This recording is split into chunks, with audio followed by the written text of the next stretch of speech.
A história do bolo é longa e complexa, e os bolos têm evoluído ao longo de milhares de anos. Aqui está uma visão geral simplificada de como o bolo foi criado e se desenvolveu ao longo do tempo.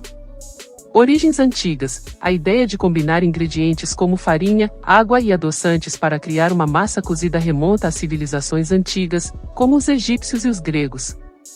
Essas primeiras massas eram simples e muitas vezes semelhantes ao pão. Idade Média: durante a Idade Média na Europa, o conceito de bolos começou a se desenvolver mais. Adoçantes como mel e frutas secas eram adicionados às massas. Esses bolos eram frequentemente cozidos em fornos de alvenaria e servidos em celebrações e festivais. Descobertas e exploração: com a expansão das rotas comerciais durante a Era das Descobertas, ingredientes exóticos como especiarias, açúcar e chocolate foram introduzidos na Europa.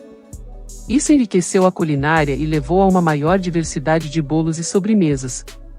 Século XVII: no século XVII, com a popularização do açúcar refinado, os bolos começaram a se tornar mais doces e elaborados. A introdução de novos ingredientes, como o fermento em pó, também permitiu que os bolos crescessem mais durante o cozimento. Revolução Industrial: a Revolução Industrial trouxe inovações na produção de alimentos, como a disponibilidade de farinha branca e açúcar mais acessível. Isso tornou os bolos mais acessíveis para a classe média e permitiu que as receitas fossem mais padronizadas.